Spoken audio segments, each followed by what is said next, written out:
Joining me now is Democrat from Pennsylvania, Congresswoman Madeleine Dean. Congresswoman, thank you so much for being here again. We really appreciate it. Good to be with you. Well, it's great to have you. So first question, Minority Leader Jeffries is urging a no vote to your fellow Democrats. Is your caucus 100% united in voting no, and are you going to vote no? Before I respond to that, I want you to take a look and take a listen to what's going on here tonight. You and I have talked in the past 8 weeks since Speaker Johnson sent everybody out of here on September the 19th, effectively shutting this government down 54 days ago. It is great to hear the noise, the livelihood, to have Adelita Grijalva more than 50 days later finally sworn in. And finally, we are back doing what we should be doing, which is voting. I don't think there's going to be any problem with my caucus, though I won't speak for anybody else.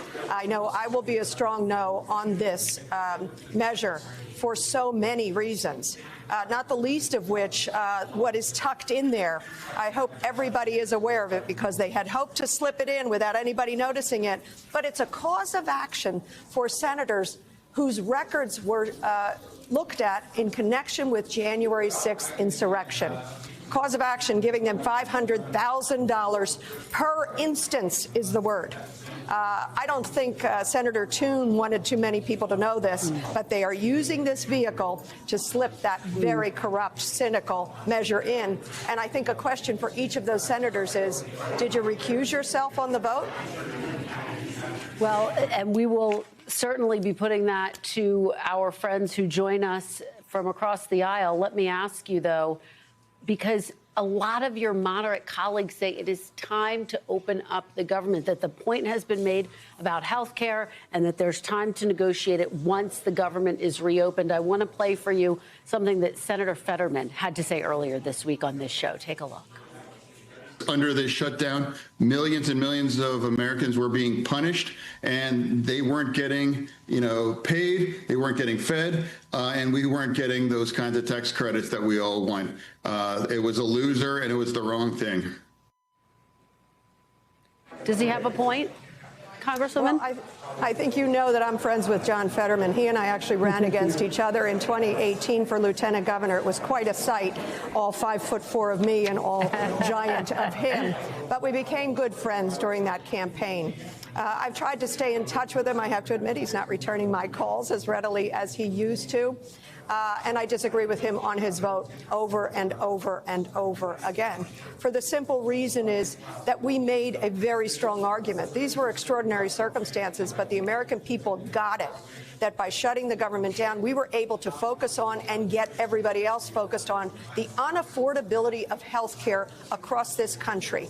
In my own district, we had Lisa come in and testify in a hearing that we had last week here, Democrats working. Her health care for her and her 19-year-old son will quadruple.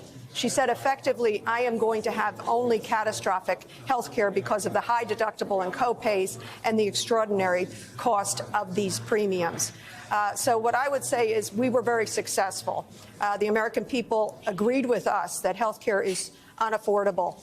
They also agreed with us that this administration, with its incredibly callous cutting off of SNAP benefits, even going so far as after 2 federal judges said you are required by law to provide nutrition benefits to 42 million people, seniors, children, veterans across this country.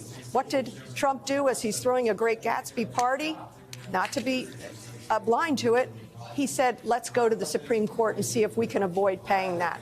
So I'm very satisfied with what we did. I'm disappointed with the Senate. And I do wonder, do those who went on a final yes here know what Thune put in here in the cause of action for $500,000 per instance per senator? It's grievously wrong. But the polls reveal the president is extremely unpopular. He is unhinged, unwell, not saying things that are reasonable, but some of that is not new. And the American people know it. Last Tuesday was such a referendum on that.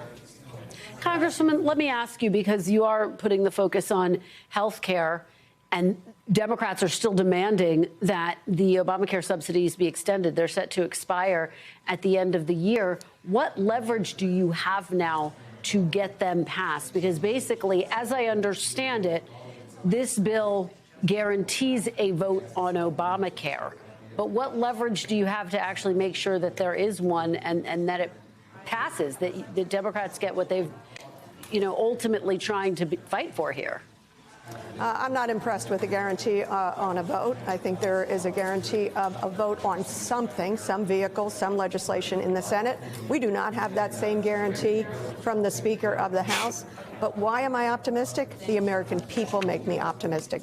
They know what's going on here. They know what's going on here. The president has made sure that the billionaire friends got their tax credits in a permanent form under the big, beautiful bill. And they will not extend the same decency of tax credits to those who are working, who are simply trying to access and afford health care. Congresswoman, layered in here, I want to make sure we layer in here today's events with the Epstein files. And of course, Adelita Grijalva, the representative, will be signing that discharge petition if she hasn't already, and take a look at what's going on with the emails. They're in a world of hurt over at the White House. Congresswoman, if you could pause, we're going to listen. Congresswoman Grijalva is talking about it right now. Let's listen to what she has to say. Terrific.